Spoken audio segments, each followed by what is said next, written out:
ചേട്ടാ നമസ്കാരം. നമസ്കാരം. കഴിഞ്ഞ ദിവസം ജനീവയിൽ വെച്ച് ഇറാനും അമേരിക്കയും തമ്മിൽ യുദ്ധം ഉണ്ടാകുമോ ഇല്ലയോ എന്നുള്ള ചർച്ചകൾ നടന്നു. പക്ഷെ ആ ചർച്ചകൾ ആശാവഹമല്ല എന്നുള്ളതാണ് നമുക്ക് കിട്ടുന്ന റിപ്പോർട്ട്. ഇറാൻ ഒരു കണ്ടീഷൻ മാത്രമേ മുന്നിലേക്ക് വെക്കുകയുള്ളൂ. യുദ്ധമുണ്ടായാലും യുദ്ധമുണ്ടായില്ലെങ്കിലും യുദ്ധത്തിനും സമാധാനത്തിനും ഞങ്ങൾ തയ്യാറാണ്. ഈ രണ്ട് കാര്യമായിരുന്നാലും ഞങ്ങൾ യുറേനിയം സമ്പുഷ്ടീകരണം തുടരും എന്നാണ് ഇറാൻ പറയുന്നത്. എന്നാൽ അമേരിക്ക ഒരിക്കലും അത് സമ്മതിക്കുന്നില്ല എന്നുള്ളതാണ് പ്രധാനപ്പെട്ട മറ്റൊരു കാര്യം എന്ന് പറയുന്നത്. ഇറാൻ ഒരു ആണവ രാജ്യമാകാൻ പാടില്ല എന്നുള്ളതാണ് അമേരിക്കയുടെ കടുംപിടുത്തം എന്ന് പറയുന്നത്. പക്ഷെ യുദ്ധം ഉണ്ടാകുന്നത് അതിനൊന്നും വേണ്ടിയല്ല എന്നുള്ളത് വേറൊരു കാര്യം. അപ്പൊ ഇങ്ങനെ ഇരിക്കുന്ന ഈ ഒരു സാഹചര്യത്തിൽ രാവിലെ തന്നെ നമുക്ക് കിട്ടുന്ന വാർത്തകൾ എന്ന് പറയുന്നത് പാകിസ്ഥാനും താലിബാനും തമ്മിൽ യുദ്ധം തുടങ്ങി എന്നുള്ളതാണ്. ഇനി അടുത്തത് വരാൻ പോകുന്നത് ഇറാനും അമേരിക്കയും തമ്മിലുള്ള ഒരു യുദ്ധമാണ്. ഇത് കൂടെ വന്നു കഴിഞ്ഞാൽ ഈ ഏഷ്യ എന്ന് പറയുന്ന രാജ്യം വലിയ രീതിയിൽ ക്ലാഷ് സംഭവിക്കും, സാമ്പത്തികമായി വലിയ രീതിയിൽ തകരുമെന്നുള്ള റിപ്പോർട്ടുകൾ പുറത്തു വരുന്നുണ്ട്. GCC രാജ്യങ്ങളെല്ലാം തന്നെ വലിയ രീതിയിൽ പ്രതിസന്ധിയിലായി പോകും. അപ്പൊ അതിനകത്ത് പിടിച്ചു നിൽക്കുന്ന രാജ്യങ്ങൾ ഇന്ത്യയും ചൈനയും മാത്രമാണ് എന്ന് കേൾക്കുന്നു. എങ്കിലും നമുക്ക് ഒരുപാട് ഇൻവെസ്റ്റ്മെന്റുകൾ ഇവിടെ എല്ലാം ഉണ്ട്. ഇപ്പൊ തന്നെ അത് വലിയ രീതിയിൽ പ്രശ്നത്തിലേക്ക് പോകുമെന്നുള്ള റിപ്പോർട്ടുകളാണ് ലഭിക്കുന്നത്. അപ്പൊ ഈ ഇറാനും അമേരിക്കയും തമ്മിൽ ഒരു യുദ്ധം ഉണ്ടാകാനുള്ള സാധ്യതയുണ്ടോ? കഴിഞ്ഞ ദിവസം നടന്ന ഈ ചർച്ച ആശാവഹമാണ്. ഈ കഴിഞ്ഞ ദിവസം നടന്ന ചർച്ച പുരോഗതി കൈവരിച്ചു എന്നാണോ ഇതിന്റെ മധ്യസ്ഥ വഹിക്കുന്ന ഒമാൻ പറയുന്നു, ഇറാൻ പറയുന്നു, ട്രംപ് പറയുന്നു. പക്ഷെ കഴിഞ്ഞ ദിവസം ഒരു സർവേ റിപ്പോർട്ട് പുറത്തു വന്നു അമേരിക്കയിൽ. ആ സർവേ റിപ്പോർട്ടിൽ പറയുന്നത് ട്രംപ് പറയുന്നത് വിശ്വസിക്കാൻ കൊള്ളില്ല എന്നാണ്. അമേരിക്കയിലുള്ള 10ൽ 3 പേര് മാത്രമേ ട്രംപിനെ വിശ്വസിക്കാൻ കൊള്ളാവൂ എന്ന് പറയുന്നുള്ളൂ. 7 പേരും ട്രംപിനെ വിശ്വസിക്കരുതെന്നാണ് പറഞ്ഞിരിക്കുന്നത്. ഇത് നൽകുന്ന സൂചന ട്രംപ് പറയുന്നത് പക്ഷെ ഇന്നലെ അവിടെ ഇറാന്റെ ഒരു ഡിമാൻഡ് അമേരിക്ക അംഗീകരിച്ചു. അതായത് ഇറാൻ പറഞ്ഞത് ബാലിസ്റ്റിക് മിസൈലിനെ കുറിച്ചുള്ള ചർച്ചകളൊന്നും ഇപ്പോഴില്ല, അത് പിന്നീട് നമുക്ക് ചർച്ച ചെയ്യാം, ഇപ്പൊ നമുക്ക് ആണവ കാര്യങ്ങളെ കുറിച്ചുള്ള ചർച്ച മാത്രമേ പറ്റൂ എന്ന് ഇറാൻ കടുംപിടുത്തം പിടിക്കുകയും അതിനകത്ത് അമേരിക്ക വഴങ്ങുകയും ചെയ്തിരുന്നു. പക്ഷെ അമേരിക്ക അവിടെ മറ്റൊരു പണിയാണ് ഒപ്പിച്ചു വെച്ചത്.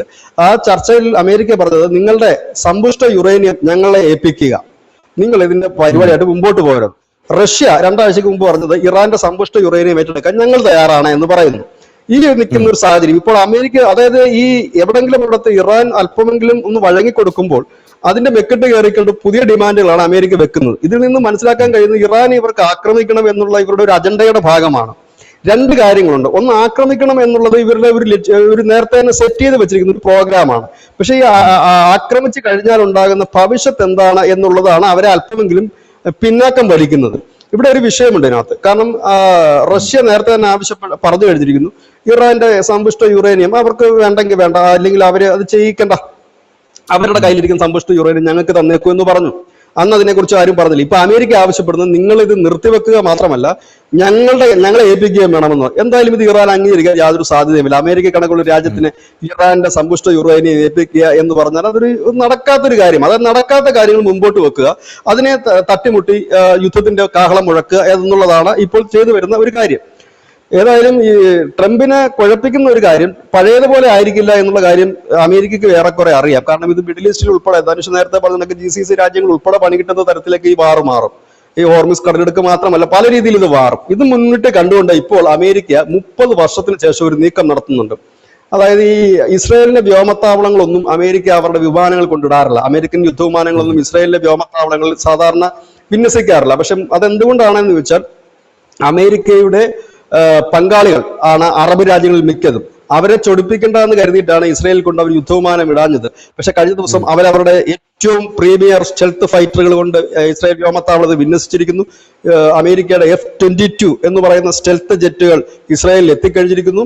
ആ വിമാനങ്ങൾ ഇത് 30 വർഷത്തിന് ശേഷമാണ് അമേരിക്ക അതിൽ മാറ്റം വരുത്തിക്കൊണ്ട് ഇസ്രായേലിൽ കൂടുതൽ യുദ്ധവിമാനങ്ങളും മറ്റുമൊക്കെ കൊണ്ട് വിന്യസിക്കാൻ തുടങ്ങിയത്. അതായത് അമേരിക്കയ്ക്ക് നന്നായി അറിയാം, തങ്ങൾ ആക്രമിച്ചു കഴിഞ്ഞാൽ ഇതിന്റെ ഒരു പ്രത്യാക്രമണത്തിൽ ആദ്യം നേരിടേണ്ടി വരുന്ന രാജ്യം ഇസ്രായേൽ തന്നെ ആയിരിക്കും. കാരണം ഇറാന്റെ തിരിച്ചടി ഉണ്ടാകുക ഇസ്രായേലായിരിക്കും. ഇസ്രായേലിന്റെ ഒരു സ്വഭാവം അനുസരിച്ച് അവർക്ക് നേരെ ഒരു ആക്രമണം ഉണ്ടായാൽ അവർ ശക്തമായി തന്നെ പ്രതികരിക്കും. ഈ ഒരു സാഹചര്യത്തിലാണ് അവിടെ തന്നെ യുദ്ധവിമാനം ഒന്നത്.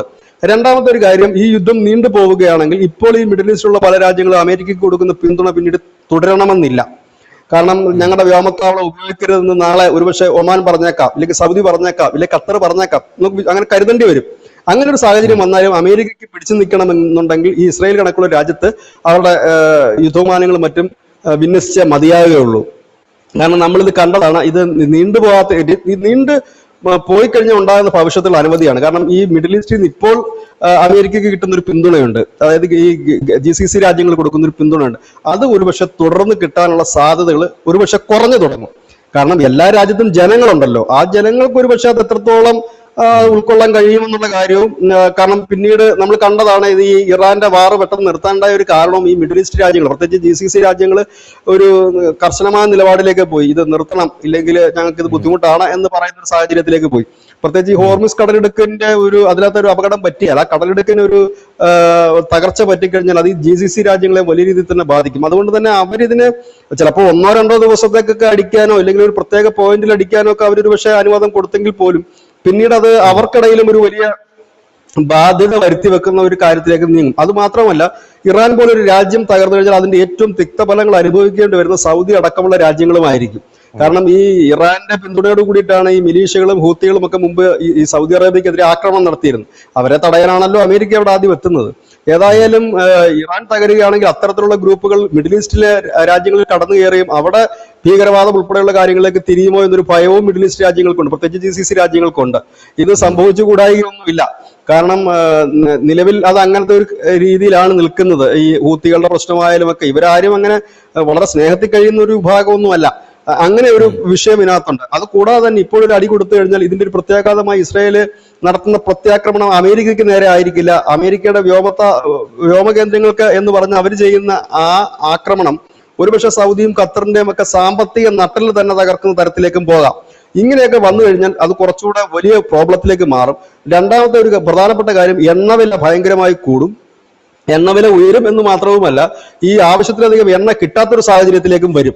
ഇങ്ങനെയൊക്കെയുള്ള കുറെ പ്രശ്നങ്ങൾ ഇവിടെ വന്നു കഴിഞ്ഞാൽ അത് വലിയ ബുദ്ധിമുട്ടുണ്ടാക്കും. ഇപ്പൊ ഇന്ത്യയെ കണ്ടുകൊണ്ട് എണ്ണ കച്ചവടം ചെയ്യാൻ ട്രംപിന് കഴിയില്ല ഒരിക്കലും. കാരണം ഇന്ത്യയെ സംബന്ധിച്ച് ഇപ്പൊ നിലവിൽ 40 രാജ്യങ്ങളിൽ നിന്ന് ഇപ്പൊ എണ്ണ വാങ്ങുന്നുണ്ട്. ഇപ്പൊ അമേരിക്കയുടെ എണ്ണ വാങ്ങുന്നു എന്ന് പറഞ്ഞ് വാങ്ങുന്നുണ്ട്, മുൻപും വാങ്ങിയിരുന്നു. അപ്പോ ഈ ഒരു സാഹചര്യത്തിൽ ഇന്ത്യ കൂടുതൽ ഇടങ്ങളിലേക്ക് അത് പോകാനും സാധ്യതയുണ്ട്. അപ്പൊ ഒരു രാജ്യത്തെ കണ്ടുകൊണ്ട് അവർ എണ്ണ മേടിക്കുമെന്ന് പറഞ്ഞുകൊണ്ട് മുമ്പോട്ട് പോകാൻ കഴിയില്ല. ഇതിനിടയിൽ ചൈന ഒരു മുന്നറിയിപ്പുമായി എത്തിയിട്ടുണ്ട് അമേരിക്കയ്ക്ക്. ചൈന പറയുന്നത് ഇറാനെ ആക്രമിച്ചു കഴിഞ്ഞാൽ ഞങ്ങൾ നിങ്ങൾക്കുള്ള ഈ റെയർ മെറ്റൽസ് അടക്കം ഉള്ളവ നൽകില്ല, ഇനി ഞങ്ങൾ നൽകില്ല എന്ന് അവർ കട്ടാറായിട്ട് ആയിട്ട് പറഞ്ഞിട്ടുണ്ട്. അങ്ങനെ വരികയാണെങ്കിൽ അമേരിക്കയുടെ വ്യവസായം സ്തംഭിച്ചു പോകും. ഈ ചൈനയെ പേടിച്ച് അമേരിക്ക നിൽക്കുന്നതിന് കാരണം അവരുടെ വ്യവസായങ്ങൾ സ്തംഭിക്കാതിരിക്കുന്നതിന് വേണ്ടിയിട്ടാണ്, ഈ റെയർ മെറ്റൽസ് ഉൾപ്പെടെ കിട്ടുന്നതിന് വേണ്ടിയിട്ടാണ്. അത് തടഞ്ഞു കഴിഞ്ഞാലും വലിയ ഒരു ബുദ്ധിമുട്ടുണ്ടാക്കും. ഇവിടെ ഇന്ത്യയെ സംബന്ധിച്ച് പറഞ്ഞു കഴിഞ്ഞാൽ താരതമ്യേന നമ്മൾ സേഫാണ്. നമുക്ക് ഈ രണ്ടിടത്ത് കിടക്കുന്ന രാജ്യങ്ങൾ തമ്മിലുള്ള ഏറ്റുമുട്ടലാണ്. ഇതിൽ നമുക്ക് കാര്യമായ റോളുകളൊന്നും തന്നെ ഇല്ല. എന്നാൽ നമുക്ക് കാര്യമായ സാമ്പത്തിക ഇൻവെസ്റ്റ്മെന്റ് ഈ രാജ്യങ്ങളിലൊക്കെ ഉണ്ട് താനും. ഇവിടെ അതിനിടയിൽ നമ്മളും ഒരു വലിയ ക്രൈസിസ് അഭിമുഖീകരിക്കുന്നുണ്ട്. ഈ അഫ്ഗാൻ പാകിസ്ഥാൻ വാർ നമ്മുടെ നേരെ തിരിയുമോ എന്നുള്ളൊരു പ്രശ്നം നമ്മളെയും അലട്ടുന്നുണ്ട്.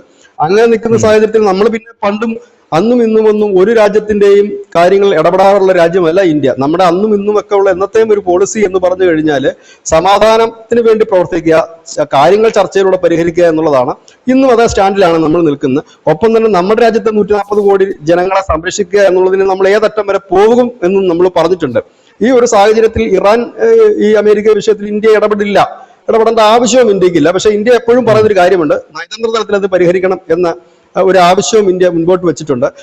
പിന്നെ ഈ നരേന്ദ്രമോദി ഇസ്രായേലിൽ പോയതുമായി ബന്ധപ്പെട്ട് മറ്റു കേൾക്കുന്ന ഒരു കാര്യം, ഇന്ത്യയുടെ കുറെ അധികം ഇൻവെസ്റ്റ്മെന്റ് ഇറാനിലുണ്ട്. അത്തരം സ്ഥാപനങ്ങളെ ആക്രമിക്കാതെ ഇരിക്കുന്നതിന് വേണ്ടിയിട്ട് ഉള്ള ഒരു നീക്കം കൂടിയാണ്. മുമ്പ് നമ്മൾ കണ്ടതാണ്, അമേരിക്കയും ഇസ്രായേലും ഒക്കെ ഇറാനെ ആക്രമിച്ചപ്പോൾ ഈ ചബാർ തുറമുഖത്തിന്റെ ആ ഭാഗത്തൊന്നും ആക്രമണം ഉണ്ടായിരുന്നില്ല. അതുപോലെ തന്നെ റഷ്യയുടെ ആണവ കേന്ദ്രങ്ങൾക്ക് നേരെയും ആക്രമണം ഉണ്ടായിരുന്നില്ല. അപ്പൊ അതൊക്കെ ഒരു യുദ്ധത്തിനിടയിലുള്ള ചില ധാർമ്മികതയാണ്. അപ്പൊ അതിന്റെ ഒരു ചർച്ചയും ഒരുപക്ഷെ നടക്കാനുള്ള സാധ്യത ഉണ്ട് എന്നാണ് പറയുന്നത്. അങ്ങനെ ഈ നരേന്ദ്രമോദി ഇസ്രായേലിൽ പോയതിന്റെ ആ ഒരു പുകപടലം ഇപ്പോഴും മാറുന്നില്ല. അതിനെ കൂടുതൽ ചർച്ചകൾ ലോകത്തിന്റെ പല ഭാഗത്തും നടക്കുന്നു. അതിനകത്ത് ഒരു തിയറി ഇങ്ങനെയും പറഞ്ഞ് കേൾക്കുന്നുണ്ട്, ഇറാനിലെ ഇന്ത്യയുടെ റെയിൽ കൺസ്ട്രക്ഷൻ നടക്കുന്നുണ്ട്. ഒപ്പം തന്നെ ഈ പറയുന്ന ഈ ചബാർ തുറമുഖവുമായിട്ടുള്ള അതിന്റെ കാര്യങ്ങൾ മുൻപോട്ട് പോകുന്നുണ്ട്. ഇങ്ങനെ നിൽക്കുന്ന ഒരു സാഹചര്യം, ഇതിനിടയിലാണ് നമുക്ക് അഫ്ഗാനിസ്ഥാനെ കൂടി ഒരുപക്ഷെ സഹായിക്കേണ്ട ഒരു സാഹചര്യമാണ് ഇപ്പോൾ സംജാതമായി വന്നിരിക്കുന്നത്. അങ്ങനെ വന്നു കഴിഞ്ഞാൽ അത് ഏത് രീതിയിൽ പ്രതിഫലിക്കും? കാരണം അങ്ങനെ വരുമ്പോൾ നമുക്ക് എല്ലാ രാജ്യങ്ങളെയും നയത്തിൽ പിടിച്ചുകൊണ്ട് വേണം നമുക്കൊരു നീക്കം നടത്താനായിട്ട്. അതിനുള്ളൊരു നയതന്ത്ര നീക്കത്തിന്റെ ഭാഗമായിട്ടായിരിക്കും. കാരണം മിഡിൽ ഈസ്റ്റിലെ ഒരു സൈനിക ശക്തി എന്ന് പറയുന്നത് ഇസ്രായേൽ തന്നെയാണ്, അല്ലാതെ മറ്റു രാജ്യങ്ങളല്ല. അപ്പോൾ അവരെ കൂടെ നമ്പി പിടിച്ചുകൊണ്ട് മുമ്പോട്ട് പോവുക. കാരണം ഇറാനെ ഇപ്പോൾ നമുക്ക് നമ്പാൻ പറ്റില്ല. കാരണം ഇറാൻ ഒരു യുദ്ധമുഖത്ത് നിൽക്കുന്ന രാജ്യമാണ്. അവിടെ അമേരിക്കയും ഇറാനും തമ്മിൽ നേരിട്ടാണ് ഫൈറ്റ് ചെയ്യുന്നത്. ഇസ്രായേൽ അവിടുത്തെ രണ്ടാം കക്ഷിയാണ് ഇപ്പോഴത്തേത്. ഇന്ത്യയെ സംബന്ധിച്ച് പറയുകയാണെങ്കിൽ നമ്മൾ ഈ പാകിസ്ഥാനിൽ നിന്ന് ഏത് നിമിഷവും ഒരു ആക്രമണം പ്രതീക്ഷിക്കുന്നുണ്ട്, അതൊരു യുദ്ധമായി പരിണമിക്കുമെന്ന് പ്രതീക്ഷിക്കുന്നുണ്ട്. ഈ ഒരു സാഹചര്യത്തിൽ വേണം നമ്മൾ ഇതിനെ കാണാൻ. ഏതായാലും ചർച്ച അടുത്ത ആഴ്ച വീണ്ടും തുടങ്ങുമെന്നൊക്കെ പറയുമ്പോഴും അത് എത്രത്തോളം അതിനകത്തൊരു വിജയസാധ്യത ഉണ്ടെന്ന് ചോദിക്കുമ്പോൾ അമേരിക്കക്കാരുടെ സർവേ തന്നെയാണ് ഉത്തരം. ട്രംപിനെ നമ്പാൻ കൊള്ളില്ലെന്ന് 10-ൽ 7 പേരും അമേരിക്കയെ വിശ്വസിക്കുന്നുണ്ട്. അതുകൊണ്ട് തന്നെ ട്രംപ് എന്തും ചെയ്യാം എന്നാണ് അവർ പറയുന്നത്. വിശ്വസിക്കാൻ കൊള്ളാമോ എന്നാണ് ചോദ്യം. വിശ്വസിക്കാൻ കൊള്ളില്ലെന്നാണ് 7 പേരും പറയുന്നത്. 3 പേര് പറയുന്നത് വിശ്വസിക്കാൻ കൊള്ളാമെന്നല്ല, കുഴപ്പമില്ല എന്നുള്ളത് മാത്രമാണ് 3 പേര് പറയുന്നത്. അതായത് 10-ൽ 10 പേർക്കും ട്രംപിന് വിശ്വാസമില്ലാത്ത സാഹചര്യമാണ് അമേരിക്ക തന്നെ ഉള്ളത്. ഈ സർവേ നടന്നിരിക്കുന്നത് 45 വയസ്സിന് താഴെയുള്ളവർക്കിടയിലാണ് ഈ സർവേ നടന്നിരിക്കുന്നത്. അപ്പൊ ചെറുപ്പക്കാരോ ഇല്ലെങ്കിൽ ഇച്ചിരി 45 വയസ്സിന് താഴെയുള്ളവരോ ഒക്കെ വിശ്വസിക്കുന്നത് ട്രംപ് എന്തും ചെയ്യും എന്നുള്ളത്. എന്തും ചെയ്യാനുള്ള സാധ്യതയാണ് കൂടുതൽ. അത് യുദ്ധത്തിലേക്ക് തന്നെ പോകും. കാരണം ചർച്ച കൊണ്ടെങ്ങും ആകില്ല. പക്ഷെ ഇവിടെ വേറൊരു കാര്യമുണ്ട്. ഇറാൻ ഒരുപാട് വിട്ടുവീഴ്ചയ്ക്ക് തയ്യാറായി എന്നുള്ളത് നമ്മൾ ചിന്തിക്കേണ്ട ഒരു കാര്യമാണ്, ശ്രദ്ധിക്കേണ്ട ഒരു കാര്യമാണ്. ആ വിട്ടുവീഴ്ചയും അവർക്ക് അംഗീകരിക്കാൻ പറ്റുന്നില്ല എന്നുണ്ടെങ്കിൽ അത് യുദ്ധത്തിലേക്ക് തന്നെയാണ് പോകുന്നത്. ഖമേനിയെ മാറ്റുക, ഇറാൻ പിടിച്ചെടുക്കുക, എണ്ണ സമ്പത്ത് കൈക്കലാക്കുക, ഇതൊക്കെ തന്നെയാണ് അമേരിക്കയുടെ ഒരു അജണ്ട. അതിന് വേണ്ടിയിട്ടാണ് അവർ നീങ്ങുന്നത്. അതെങ്ങനെ മുമ്പോട്ട് പോകുമെന്നുള്ള കാര്യത്തിൽ വ്യക്തതയില്ല. അതിനിടയ്ക്ക് പുട്ടിന്റെ ഒരു വലിയ പ്രസ്താവന വരുന്നുണ്ട്. പുട്ടിൻ പറയുന്നത് യുദ്ധം നീണ്ടുപോകുന്ന ഞങ്ങളെ സംബന്ധിച്ചൊരു വിഷയമല്ല, പകരം ഞങ്ങളുടെ ലക്ഷ്യങ്ങൾ നേടിയെടുക്കുന്നവരും യുദ്ധം മുമ്പോട്ട് പോകുമെന്ന് പറയുന്നു. അത് ഏത് തരത്തിൽ തീരുമെന്ന് അറിയില്ല. ഇതിനിടയിൽ ജപ്പാൻ തായ്വാന്റെ അടുത്തുള്ള ദ്വീപുകളിലൊക്കെ കഴിഞ്ഞ ദിവസം ഒരു മിസൈൽ വിന്യസിച്ചിരുന്നു. ഇതിനെതിരെ ചൈനയും രംഗത്ത് വന്നിട്ടുണ്ട്. അപ്പൊ ധനുഷ് സൂചിപ്പിച്ചതുപോലെ ഏതാണ്ട് ദക്ഷിണ ഏഷ്യയും മിഡിൽ ഈസ്റ്റും എല്ലാം ഒരു ഏഷ്യ ഒരു ഒരു ഒരു ഒരു ഒരു വലിയ പൊട്ടിത്തെറിയുടെ വക്കിലേക്കാണ് എന്നുള്ളതാണ്. ഏതായാലും മുമ്പൊക്കെ പറഞ്ഞ കണക്ക് തന്നെ അല്ല, കാര്യങ്ങൾ കുറച്ചുകൂടെ ഒക്കെ അടുത്ത് വരുന്നു. മുമ്പ് അത്തരത്തിലുള്ള സൂചനകളായിരുന്നു എല്ലാവരും റിപ്പോർട്ട് ചെയ്തിരുന്നെങ്കിൽ ഇപ്പൊ സൂചനയല്ല. അഫ്ഗാനിസ്ഥാൻ പാകിസ്ഥാൻ അടി തുടങ്ങിയിരിക്കുന്നു. ഇറാൻ അമേരിക്ക ഏത് നിമിഷവും സംഘർഷത്തിലേക്ക് നീങ്ങാം. ഇനി ഇതിന്റെ പ്രത്യാഘാതം എന്താ എന്നുള്ളത് മാത്രമാണ് ഇനി വരും ദിവസങ്ങളിൽ കാണാനുള്ളത്.